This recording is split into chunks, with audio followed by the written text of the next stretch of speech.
상황인데 윤석열이 지난주 토요일에 출석을 했는데 결국은 지하주차장도 입장하지 못하고 제 발로 걸어서 출석은 했습니다. 예, 예. 어떻게 보셨습니까? 출석을 했는데 조사를 15시간을 검찰청에 있었는데 네. 조사받은 시간은 5시간에 불과하지 않습니까? 그렇죠. 네. 3시간 반은 조사관 교체해달라고 이야기하고 그때 쓰고 3시간은 조사 열람원에 쓰고 나머지 이제 밥 먹다가 시간을 보낸 것 네. 같은데 조사관 교체 요구에 대해서는 여러 가지 말이 있지 않습니까? 여러 가지 말이 있는데 저는 근본적으로 일부 언론을 보니까 그 이야기도 있더라고요. 조사를 받다가 결정이 증거 제시를 받았을 것이다. 그러니까 네. 그래서 거기서 당혹해가지고 답변을 못한 윤석열이 조사를 중지했다. 예. 저는 그렇게 추론을 하지 않습니다. 아 아닙니까? 네. 추론하지 않고 윤석열이 처음에 조사 받으러 때 특검과 약속을 했다는 거 아닙니까? 그렇죠. 두 파트로 조사를 한다. 첫 파트는 경찰이 업무의 연속성, 지속성을 위해서 체포영장 저지한 부분과 네. 서버 삭제 지시한 부분을 하고 그렇습니다. 오후에는 이런 국무에 관련 부분은 검사하기로 약속을 하고 본인이 와서 조사를 받은 것이죠. 본인이 1시간 동안 조사를 받다가 갑자기 조사를 이제 거부를 했는데 변호사들이 이 사람 조사한 경찰관이 체포영장 집행원에 왔던 가해자다. 가해자가 피해자를 조사하면 되냐. 네. 이런 프레임을 주장을 하고 했는데 제 배경에는 제가 생각하기에는 그 자존감.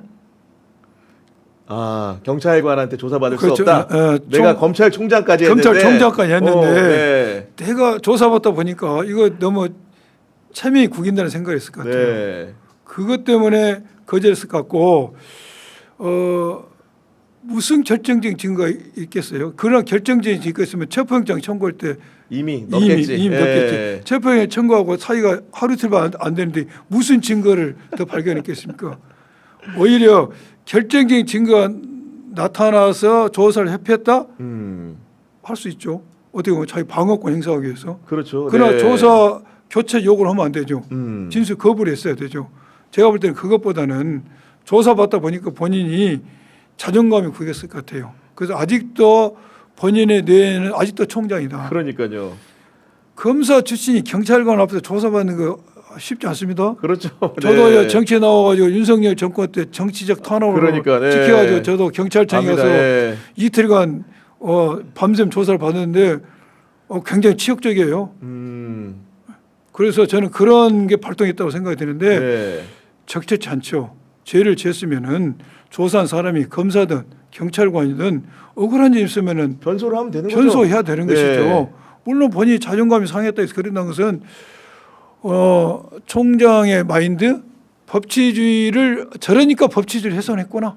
그러니까요. 네, 그런 생각이 드는 것이죠. 의원님 말씀에 정말 10분 공감하고 거기에 더해가지고 결국은 이제 새로운 혐의를 조사하는 단계였기 때문에 본인이 조사받다 보니까 이거는 추가 기소를 직감할 수도 있지 않습니까 이게? 아니 본인은 체포영장이 청구돼 기각돼 있지 않습니까? 네. 벌써 체포영장을 청구를 하면은 기소는 전제로. 당연한 겁니다. 네. 그러니까 이 사람이 올 때는 추가 기소 당연히 알고 있어요. 알고 있는데 조사받으니까 열받은 거지 이게 지금 가만 생각하니까 적절치 않은 거고 이제 7월 5일이죠. 네. 5일 날 9시에 나오니까 또 1시간 그리고 10시에 나오겠다고 하다가 이게 이제 기싸움이거든요. 네. 내가 안 나갈 수는 없다. 이번에 안 나오면 체포영장이 발부되니까. 네. 그러나 네가 시킨 대로 꼭 안 해. 1시간 미뤄다니 이게 또 자존심에 그러니까 발로죠. 네. 근데 조은석 특검이 이제 거절했어요. 음. 거절했는데 뭐 10분 내 20분 그러니까 지각할 수 있다고. 지각했어요. 근데 그게 아마 봐줄 수 있겠죠. 이번에는 아마 100% 출석을 할 겁니다. 안 오면 체포영장이 발부되죠. 그러니까요. 본인이 특검 출석에 성실 음악이라는 조건으로 영장이 기각됐기 때문에 이번에 나옵니다. 네. 나오고 안 나오면 조특검은 체포영장 청구하고 그러니까요. 발부되면 48시간에 구속영장 청구하겠죠.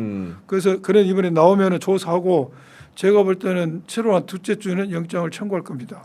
아니 근데 정말 저는 윤석열의 이율배반이라고 느끼는 게 저도 검사 시절에 그의 모습을 봤기 때문인 건데 예전에 2006년인가요? 대검 중수부 때 유이완 론스타코리아 그 대표인가 이분한테는 구속영장 본인 4번 치지 않았습니까 이게? 예. 그렇게까지 집요하게 수사하던 사람인데 정작 자기가 피의자가 돼서 출석하라고 했더니 소환조차 이렇게 힘들게 응하는 게 너무 이해가 안 가거든요. 이게 윤석열이 검사 시절에 총장 시절에 보여준 행태하고 대통령이 돼서 지금까지 보여준 행태는 너무 이율 배반적이죠.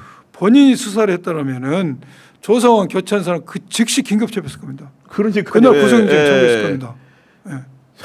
정말 그런 모습들이 내가 너 같이 근무해 했을 때는 이런 걸 못 봤어요. 네. 사람이 참좀 좀 무도하다, 그러니까요. 무대보다 이걸 네. 느꼈지만은 이렇게 이율 배반적인 걸 보고 많이 실망할 수밖에 없는 상황이죠. 그리고 윤석열의 범죄 혐의를 구중하기 위한 그 내란 특검의 노력들이 다각도로 진행되고 있는 것 같은데 오늘 방금 전에 속보 나왔지만은 김주현 전 그 대통령실 민정수석도 소환의 조사 중이라고 하는데 김주현 전 수석의 그런 그 소환 이유 같은 경우에도 굉장히 다각적일 것 같습니다 지금. 다각적이죠. 네. 지금 우리가 언론에 보도된 것만 보도 제일 처음에 보도된 것보다 안가 해동할 때 김주현 민정수석이 있었지 않습니까? 네. 그럼 김주현 민정수석이 안가 해동에서 뭘 했는지 안가 해동의 성격에 대해서도 많은 사람들은 2차 계엄, 3차 계엄을 준비한 법률적 검토 내지 이 계엄 수사가 이루어질 때 어떻게 방어할 것인가, 네. 어디서 자를 것인가 했을 거라고 합리적 추정을 하고 있죠. 네. 그러나 그분들은 뭘 이야기하죠? 사전에 예약된, 예정된 연말 모임이라고 하죠. 그러니까요. 그렇지만은 그게 변명이 설득이 떨어지죠. 설사 사전에 예정된 연말 모임이라 할지라도 그 유중한 시국에 그걸 하겠습니까? 그러니까요. 예. 했어도 취소해야 되죠. 네. 그리고 그 법무비서관이 거기에 동참을 왜 하죠. 갑니까 거기에? 거기에 예. 대해서도 법무비서관이 이렇게 사전에 예약된 4인방에 송년 모임을 하면은 나이도 어리고 직급도 왜 갑니까? 낄 수가 없죠 그걸 원래는. 어떻게 합니까? 네. 그 본인은 거기에 사직서 내려갔다는데 사직서를 송년회인데 가서 됩니까? 그래서 이것은 합리적이 않다. 네. 변명이 뭔가 모종의 후속 계엄 내지 계엄의 사후 조치와 관련 모임에서 거라는 네. 강한 의심을 가지고 있는데 그걸 구중하기 위해서 아마 부른 것 같고 또 하나는 그 강희구 부수실장이 회의록과 그렇죠. 서명 계엄 선포문을 작출 거짓을 만드는 배경이 김재현의 코멘트에서 만들어내지 그렇습니다. 않습니까? 네. 그래서 왜 그런 코멘트를 했는지 이 코멘트가 과연 김재현 머리에서만 나온 건지 윤석열 내란수계가 민정수석 불러서 시킨 것인지 여러 가지 다각도로 볼 필요가 있고 또한 김재현 민정수석은 지금 민정수석 아니죠. 네. 김재현 민정수석은 도이치모터스 주가조죠. 디올백 수사 전에 네.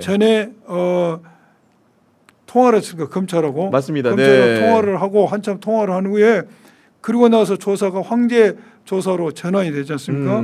거기 어떻게 관여가 됐는지가 네. 필요하죠. 또한 명태균 게이트가 터지고 나서 총장하고 통화를 하죠. 통화하고 나서 중앙지검에 고발됐던 네. 명태균 사건이 창원지검으로 이송이 되지 않습니까? 그리고 또 하나는 김건희 도이치모터 주가조작 사건이 무혐의로 종결됩니다. 그래서 김재현 수석은 내란 특검, 김건희 특검 모두 다 관련돼 있죠. 네.